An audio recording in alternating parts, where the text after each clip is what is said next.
Hello ವೀಕ್ಷಕರೇ, ನಮಸ್ಕಾರ. ತಮಗೆಲ್ಲರಿಗೂ ಭಾಗ್ಯ ಟಿವಿಗೆ ಸ್ವಾಗತ ಸುಸ್ವಾಗತ ಕೋರ್ತಾ ಇದ್ದೀವಿ. ಭಾಗ್ಯ ಮತ್ತು ಗಿರೀಶ್. ಮೊದಲನೇದಾಗಿ ತಮಗೆಲ್ಲರಿಗೂ ಕಾರ್ಮಿಕ ದಿನಾಚರಣೆಯ ಶುಭಾಶಯಗಳು. ಈ ಪ್ರಪಂಚದಲ್ಲಿ ಒಂದಲ್ಲ ಒಂದು ರೀತಿ ಎಲ್ಲರೂ ಕಾರ್ಮಿಕರೇ. ಎಲ್ಲ ಕಾರ್ಮಿಕರಿಗೂ ದೇವರು ಒಳ್ಳೆ ಆರೋಗ್ಯ ಬಗ್ಗೆ ಕೊಡಲಿ ಅನ್ನೋದಷ್ಟೇ ನಮ್ಮ ಆಶಯ. ಇವತ್ತು ಈ ಒಂದು ವಿಡಿಯೋ ಮೂಲಕ ನಾವು ನಿಮಗೆ ಹೋಟ್ಲಲ್ಲಿ ಮಾಡ್ತಕ್ಕಂಥ ಸಬ್ಬಕ್ಕಿ ಪಾಯಸನ ಯಾವ ರೀತಿ ಮಾಡ್ತಾರೆ ಅಂತ ತಿಳಿಸ್ಕೊಡ್ತಾ ಇದ್ದೀವಿ. ಜನರಲಾಗಿ ಈ ರೀತಿ ಪಾಯಸನ ನೀವು ತೊಗೊಳ್ತಕ್ಕಂಥ ಮೀಲ್ಸ್ ಜೊತೆಗೆ ಕೊಡ್ತಾರೆ. ಹಾಗೆ ಬನ್ನಿ ಈಗ ಹೋಟ್ಲಲ್ಲಿ ಮಾಡ್ತಕ್ಕಂಥ ಸಬ್ಬಕ್ಕಿ ಪಾಯಸನ ಯಾವ ರೀತಿ ಮಾಡ್ತಾರೆ, ಹಾಗೆ ಬೇಕಾದಂಥ ಪದಾರ್ಥಗಳೇನು ಅಂತ ನೋಡ್ಕೊಳ್ಳೋಣ. ಅರ್ಧ ಕಪ್ನ ಅಳತೆಯ ಸಕ್ಕರೆನ ತೊಗೊಂಡಿದ್ದೀವಿ. ಜೊತೆಗೆ 1 ಟೇಬಲ್ ಸ್ಪೂನಷ್ಟು ಒಣ ದ್ರಾಕ್ಷಿ, 1 ಟೇಬಲ್ ಸ್ಪೂನಷ್ಟು ಗೋಡಂಬಿ, ಹಾಗೆ 1 ಕಪ್ನ ಅಳತೆಯ ಹಾಲನ್ನು ಸಹ ತೊಗೊಂಡಿದ್ದೀವಿ. ಜೊತೆಗೆ ನೀವು ಇಲ್ಲಿ ನೋಡ್ತಾ ಇದ್ದಲ್ಲ, ಇದು ನೈಲಾನ್ ಸಬ್ಬಕ್ಕಿ. ಮಾಮೂಲಿ ಸಬ್ಬಕ್ಕಿಗಿಂತ ಭಾಳ ಚಿಕ್ಕದಾಗಿರುತ್ತೆ ಮತ್ತು ನೋಡೋದಕ್ಕೆ ಸಕ್ಕರೆ ಥರನೇ ಇರುತ್ತೆ. ಈ ರೆಸಿಪಿಗೆ ನಾವು ನೈಲಾನ್ ಸಬ್ಬಕ್ಕಿನೇ ತೊಗೋಬೇಕಾಗತ್ತೆ. 2 ಏಲಕ್ಕಿ, ಜೊತೆಗೆ 2 ಟೇಬಲ್ ಸ್ಪೂನಷ್ಟು ತುಪ್ಪ. ಇದಿಷ್ಟೇ ನಿಮಗೆ ಈ ರೀತಿಯಾದಂಥ ಪಾಯಸ ಮಾಡೋದಕ್ಕೆ ಬೇಕಾದಂಥ ಪದಾರ್ಥಗಳು. ಹಾಗೆ ಬನ್ನಿ ಈಗ ಮಾಡ್ತಕ್ಕಂಥ ವಿಧಾನನ ನೋಡ್ಕೊಳ್ಳೋಣ. ಬೇಕಾದಂಥ ಪದಾರ್ಥಗಳನ್ನೆಲ್ಲ ನೋಡ್ಕೊಂಡಾದ ನಂತರ ಈ ರೀತಿ ಬಾಣಲಿ ಇಟ್ಕೊಂಡು ಸ್ಟವ್ನ ಹಚ್ಕೊಂಡು ಬಾಣಲಿನ ಬಿಸಿ ಮಾಡ್ಕೊಳ್ಳೋಣ. ಈಗ ನಾವು ತೊಗೊಂಡಂಥ ನೈಲಾನ್ ಸಬ್ಬಕ್ಕಿನ ತುಪ್ಪದ ಜೊತೆ ಹುರ್ಕೋಬೇಕಾಗತ್ತೆ. ಅದಕ್ಕೋಸ್ಕರ ನಾವು ತೊಗೊಂಡಂಥ 1/4 ಕಪ್ನ ಅಳತೆಯ ನೈಲಾನ್ ಸಬ್ಬಕ್ಕಿನ ಬಾಣಲಿಗೆ ಸೇರಿಸ್ಕೊಂಡು ಜೊತೆಗೆ 1 ಟೀ ಸ್ಪೂನಷ್ಟು ತುಪ್ಪನೂ ಸೇರಿಸ್ಕೊಂಡು ಸ್ವಲ್ಪ ಹೊತ್ತು ಹುರ್ಕೋಬೇಕಾಗತ್ತೆ. ಈ ರೀತಿ ತುಪ್ಪದಲ್ಲಿ ಸಬ್ಬಕ್ಕಿನ ಹುರ್ಕೊಳ್ಳೋದ್ರಿಂದ ಸಬ್ಬಕ್ಕಿ ಬೇಗ ಬೇಯುತ್ತೆ ಮತ್ತು ನಾವು ಮಾಡ್ತಕ್ಕಂಥ ಪಾಯಸ ರುಚಿನೂ ಸಹ ಭಾಳ ಚೆನ್ನಾಗಿರುತ್ತೆ. ಈ ರೀತಿ 2 ನಿಮಿಷಗಳ ಕಾಲ ಸಬ್ಬಕ್ಕಿನ ತುಪ್ಪದಲ್ಲಿ ಹುರಿದಾದ ನಂತರ ನಾವು 1 ಕಪ್ನ ಅಳತೆಯ ನೀರನ್ನು ಸೇರಿಸ್ಕೊಳ್ತಾ ಇದ್ದೀವಿ. ನಂತರ ಈ ರೀತಿ ಚೆನ್ನಾಗಿ ನೀರಿನ ಜೊತೆ ಸಬ್ಬಕ್ಕಿನ ಮಿಕ್ಸ್ ಮಾಡಿದ ನಂತರ ನಾವು ಐ ಫ್ಲೇಮಲ್ಲೇ ಸ್ವಲ್ಪ ಹೊತ್ತು ಬೇಯಿಸ್ಕೋಬೇಕಾಗತ್ತೆ. ಸಬ್ಬಕ್ಕಿ ಬೇಯ್ತಾ ಇರ್ತಕ್ಕಂಥ ಈ ಸಂದರ್ಭದಲ್ಲಿ ನಾವು ಮತ್ತೊಂದು ಪಾತ್ರೆಗೆ 1 ಕಪ್ನ ಅಳತೆಯ ಹಾಲನ್ನು ಸೇರಿಸಿ ಕಾಯಿಸ್ಕೊಳ್ತಾ ಇದ್ದೀವಿ. ನೀವು ಬೇಕಿದ್ರೆ ಹಾಲು ಮೊದಲೇ ಕಾಯಿಸಿ ಆರಿಸಿದ್ರೆ ಡೈರೆಕ್ಟಾಗಿ ಸೇರಿಸ್ಕೋಬೋದು, ಏನು ತೊಂದರೆ ಇಲ್ಲ.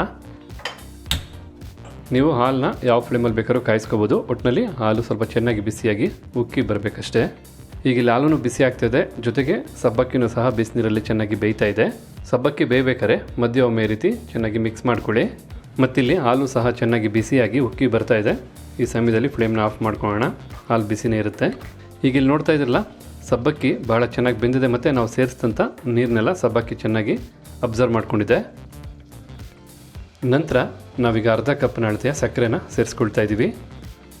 ಈ ರೀತಿ ಸಕ್ಕರೆನ ಸೇರಿಸಿ ಒಮ್ಮೆ ಬೆರೆಸ್ಕೊಳ್ಳೋಣ. ಚೆನ್ನಾಗಿ ಮಿಕ್ಸ್ ಮಾಡ್ಕೊಳ್ಳಿ. ಸಬ್ಬಕ್ಕಿ ಜೊತೆ ಸಕ್ಕರೆ ಬೆರಿಬೇಕು. ಈ ರೀತಿ ಸಕ್ಕರೆನೂ ಮಿಕ್ಸ್ ಮಾಡಿದ ನಂತರ ನಾವು 1 ಅರ್ಧ ಕಪ್ನ ಅಳತೆಯ ಹಾಲನ್ನು ಸೇರಿಸ್ಕೊಳ್ತಾ ಇದ್ದೀವಿ. ಯಾಕೆ ನಾವು ಮೊದಲೇ 1 ಕಪ್ನ ಅಳತೆಯ ಹಾಲನ್ನು ತೊಗೊಂಡಿದ್ವಿ. ಯಾವಾಗ ಬೇಕು ನೋಡಿಕೊಂಡು ನಾವು ಮತ್ತೆ ಹಾಲನ್ನ ಸೇರಿಸ್ಕೋಬೇಕಾಗತ್ತೆ. ಈಗ ಹಾಲನ್ನು ಸೇರಿಸಿ ಒಮ್ಮೆ ಮಿಕ್ಸ್ ಮಾಡ್ಕೊಳ್ಳೋಣ. ಈ ರೀತಿ ಮಿಕ್ಸ್ ಮಾಡಿದ ನಂತರ ಮೀಡಿಯಮ್ ಫ್ಲೇಮಲ್ಲೇ 5 ನಿಮಿಷಗಳ ಕಾಲ ನಾವು ಚೆನ್ನಾಗಿ ಕುದಿಸ್ಕೋಬೇಕಾಗತ್ತೆ. ಈಗಿಲ್ಲಿ 5 ನಿಮಿಷಗಳ ಕಾಲ ನಾವು ಕುದಿಸ್ಕೋತೀವಿ. 5 ನಿಮಿಷ ಕುದ್ದಾದ ನಂತರ ಪಾಯಸ ಯಾವ ಮಟ್ಟಕ್ಕೆ ರೆಡಿಯಾಗಿದೆ, ಗಟ್ಟಿ ಇದೆಯಾ ಅಥವಾ ಸಕ್ಕರೆ ಕಡಿಮೆ ಇದೆಯಾ, ಹೆಚ್ಚಬೇಕಾ ಅನ್ನೋದನ್ನು ನೀವು ರುಚಿ ನೋಡಿ. ಬೇಕಿದ್ರೆ ನಿಮ್ಗೆ ಬೇಕಾದಂಥ ಅದಕ್ಕೆ ಹಾಗೆ ನಿಮ್ಗೆ ಬೇಕಾದಂಥ ರುಚಿಗೆ ಸಕ್ಕರೆ ಆಗ್ಬೋದು, ನೀರು ಆಗ್ಬೋದು, ಹಾಲನ್ನು ಆಗ್ಬೋದು, ಏನು ಬೇಕಾದ್ರೂ ಸೇರಿಸ್ಕೋಬೋದು. ಆ ರೀತಿ ಪದಾರ್ಥಗಳನ್ನ ಸೇರಿಸಿ ಮತ್ತೆ ಸ್ವಲ್ಪ ಬಿಸಿ ಮಾಡ್ಕೋಬೇಕಾಗತ್ತೆ. ಇದು 5 ನಿಮಿಷ ನೋಡೋಣ ಯಾವೊಂದು ಅದಕ್ಕೆ ಬರುತ್ತೆ ಅಂತ. ಮಧ್ಯ ಒಮ್ಮೆ ಈ ರೀತಿ ಚೆನ್ನಾಗಿ ಬೆರೆಸ್ಕೊಳ್ಳಿ. ಈಗ ಇಲ್ಲಿ ನೋಡ್ತಾ ಇದ್ರಲ್ಲ, 5 ನಿಮಿಷಗಳ ಕಾಲ ಚೆನ್ನಾಗಿ ಕುದಿಸ್ಕೊಂಡಿದ್ದೀವಿ. ಇಲ್ಲಿ ಪಾಯಸ ಗಟ್ಟಿ ಬಂದಿದೆ. ನಂತರ ನಾವೀಗ ಇನ್ನೂ ಉಳಿದಂಥ ಅರ್ಧ ಕಪ್ನ ಹಾಲನ್ನು ಸೇರಿಸ್ಕೊಳ್ತಾ ಇದ್ದೀವಿ. ಮತ್ತು ಹಾಲನ್ನು ಸೇರಿಸಿ ಮಿಕ್ಸ್ ಮಾಡ್ಕೊಂಡಿದ್ದ ನಂತರ 2 ನಿಮಿಷಗಳ ಕಾಲ ಲೋ ಫ್ಲೇಮಲ್ಲೇ ಕುದಿಸ್ಕೊಳ್ತಾ ಇದ್ದೀವಿ. ಹಾಲನ್ನು ಸೇರಿಸಿ ಮಿಕ್ಸ್ ಮಾಡಿದ ನಂತರ ಮತ್ತೀಗ 1/4 ಕಪ್ನ ಅಳತೆಯ ನೀರನ್ನು ಸಹ ಸೇರಿಸ್ಕೊಂಡು ನಂತರ ನಾವು ತೊಗೊಂಡಂಥ 2 ಏಲಕ್ಕಿ ಕಾಯಿನ ಕುಟ್ಟಿ ಪುಡಿ ಮಾಡಿ ಸೇರಿಸ್ಕೊಳ್ತಾ ಇದ್ದೀವಿ. ಈ ರೀತಿ ಏಲಕ್ಕಿ ಕಾಯಿನೂ ಸೇರಿಸಿ ಮಿಕ್ಸ್ ಮಾಡಿದ ನಂತರ 2 ನಿಮಿಷಗಳ ಕಾಲ ನಾವು ಚೆನ್ನಾಗಿ ಕುದಿಸ್ಕೋಬೇಕಾಗತ್ತೆ. 2 ನಿಮಿಷ ಚೆನ್ನಾಗಿ ಕುದ್ದ ನಂತರ ನಿಮಗೆ ಸೊಗಸಾದಂಥ ಡಿಫ್ರೆಂಟ್ ಆದಂಥ ರುಚಿನಲ್ಲಿ ಸೂಪರ್ ಆಗಿರ್ತಕ್ಕಂಥ ಸಬ್ಬಕ್ಕಿ ಪಾಯಸ ರೆಡಿಯಾಗುತ್ತೆ. ಅದು ಹೋಟೆಲ್ ಸ್ಟೈಲ್ನ ಸಬ್ಬಕ್ಕಿ ಪಾಯಸ. ಈಗ ಪಾಯಸ 1 ನಿಮಿಷಗಳ ಕಾಲ ಚೆನ್ನಾಗಿ ಕುದ್ದು ಬಿಸಿಯಾಗಿದೆ. ಇನ್ನು 1 ನಿಮಿಷ ಕುದಿಬೇಕು. ಈ ಸಂದರ್ಭದಲ್ಲಿ ನಾವು ದ್ರಾಕ್ಷಿ ಗೋಡಂಬಿನ ತುಪ್ಪದಲ್ಲಿ ಹುರಿದು ಪಾಯಸಕ್ಕೆ ಸೇರಿಸ್ಕೊಳ್ಳೋಣ. ಈ ರೀತಿ ಚಿಕ್ಕದಾಗೊಂದು ಕಡಾಯಿನ ಬಿಸಿ ಮಾಡ್ಕೊಳ್ಳೋಣ. ನಂತರ 2 ಟೀ ಸ್ಪೂನಷ್ಟು ತುಪ್ಪನ ಸೇರಿಸ್ಕೊಳ್ತಾ ಇದ್ದೀವಿ. ಬೇಕಿದ್ರೆ ತುಪ್ಪನ ನೀವು ಇಚ್ಛಾನುಸಾರ ಹಾಕ್ಕೋಬೋದು. ಈಗ ತುಪ್ಪ ಸ್ವಲ್ಪ ಬಿಸಿಯಾಗಿ ಕರಗಬೇಕು. ತುಪ್ಪ ಬಿಸಿಯಾಗಿ ಕರಗಿದೆ. ನಾವು ಗೋಡಂಬಿನ ಸೇರಿಸ್ಕೊಳ್ತಾ ಇದ್ದೀವಿ.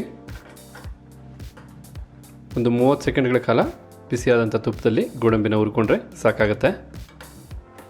ಈ ರೀತಿ ಗೋಡಂಬಿ ಫ್ರೈ ಆದ ನಂತರ ನಾವು ತೊಗೊಂಡಂಥ ಒಣ ದ್ರಾಕ್ಷಿನ ಸೇರಿಸ್ಕೊಳ್ಳೋಣ. ನಾವಿಲ್ಲಿ 1 ಟೇಬಲ್ ಸ್ಪೂನಷ್ಟು ತೊಗೊಂಡಿದ್ದೀವಿ. ದ್ರಾಕ್ಷಿ ಬಹಳ ಬೇಗ ನಿಮಗೆ ಫ್ರೈ ಆಗಿಬಿಡುತ್ತೆ. ಈಗ ಫ್ಲೇಮ್ನ ಆಫ್ ಮಾಡ್ಕೊಳ್ಳೋಣ. ಈಗಿಲ್ಲಿ ಪಾಯಸನೂ ಸಹ 2 ನಿಮಿಷಗಳ ಕಾಲ ಚೆನ್ನಾಗಿ ಕುದ್ದು ರೆಡಿಯಾಗಿದೆ. ಈಗ ನಾವು ತುಪ್ಪದಲ್ಲಿ ಹುರಿದಂಥ ದ್ರಾಕ್ಷಿ ಗೋಡಂಬಿನ ಸೇರಿಸ್ಕೊಳ್ಳೋಣ. ಈ ರೀತಿ ದ್ರಾಕ್ಷಿ ಗೋಡಂಬಿನ ಸೇರಿಸಿ ಫ್ಲೇಮ್ನ ಆಫ್ ಮಾಡ್ಕೋಬೇಕಾಗತ್ತೆ. ಒಮ್ಮೆ ಪಾಯಸದ ಜೊತೆ ಬೆರೆಯೋ ಹಾಗೆ ಮಿಕ್ಸ್ ಮಾಡ್ಕೊಳ್ಳಿ. ಈಗ ಇಲ್ಲಿ ನೋಡ್ತಾ ಇದ್ರಲ್ಲ, ಬಿಸಿಯಾದಂತಹ ಹೋಟೆಲ್ ಸ್ಟೈಲ್ನ ಸಬ್ಬಕ್ಕಿ ಪಾಯಸ ರೆಡಿ ಆಯಿತು. ನಿಮಗೇನಾದ್ರು ಸ್ವಲ್ಪ ಇನ್ನೂ ಕಲರ್ ಬರಬೇಕು ಅಥವಾ ಇನ್ನೂ ರುಚಿ ಚೆನ್ನಾಗಿರಬೇಕು ಅಂದರೆ ಬೇಕಿದ್ರೆ ಇದಕ್ಕೇ ಸ್ವಲ್ಪ ಬಾದಾಮಿ ಪೌಡ್ರನ್ನ ಸೇರಿಸ್ಕೋಬೋದು ನೀವು. ಆಗ ರುಚಿ ಆಗ್ಬೋದು, ಬಣ್ಣ ಆಗ್ಬೋದು, ಇನ್ನೂ ಸೊಗಸಾಗಿರುತ್ತೆ. ಹಾಗಿದ್ರೆ ಇವತ್ತು ನಾವು ಮಾಡಿ ತಿಳಿಸಿದಂಥ ಹೋಟೆಲ್ ಶೈಲಿಯ ಸಬ್ಬಕ್ಕಿ ಪಾಯಸ ತಮಗೆಲ್ಲರಿಗೂ ಇಷ್ಟ ಆಗಿದೆ ಅಂತ ತಿಳ್ಕೊಂಡಿದ್ದೀನಿ. ಇಷ್ಟ ಆಗಿದರೆ ಖಂಡಿತ ಈ ವಿಡಿಯೋಗೊಂದು ಲೈಕ್ ಮಾಡಿ. ಜೊತೆಗೆ ತಮ್ಮ ಅನಿಸಿಕೆ ಅಭಿಪ್ರಾಯ ಏನಿದೆ ಅನ್ನೋದನ್ನು ಕಮೆಂಟ್ ಬಾಕ್ಸಲ್ಲಿ ಕಮೆಂಟ್ ಮಾಡಿ. ಅಷ್ಟೇ ಅಲ್ಲ, ಈ ವಿಡಿಯೋನ ಮತ್ತೊಬ್ಬರಿಗೂ ಹೆಲ್ಪ್ ಆಗೋಗೆ ಶೇರ್ ಮಾಡಿ ಅಂತ ಹೇಳ್ತಾ ತಮಗೆಲ್ಲರಿಗೂ ಧನ್ಯವಾದನ ಅರ್ಪಿಸ್ತಾ ಇದ್ದೀವಿ. ಭಾಗ್ಯ ಮತ್ತು ಗಿರೀಶ್. ಮತ್ತೊಮ್ಮೆ ನಾಡಿನ ಸಮಸ್ತ ಜನತೆಗೆ ಕಾರ್ಮಿಕರ ದಿನಾಚರಣೆಯ ಶುಭಾಶಯಗಳು.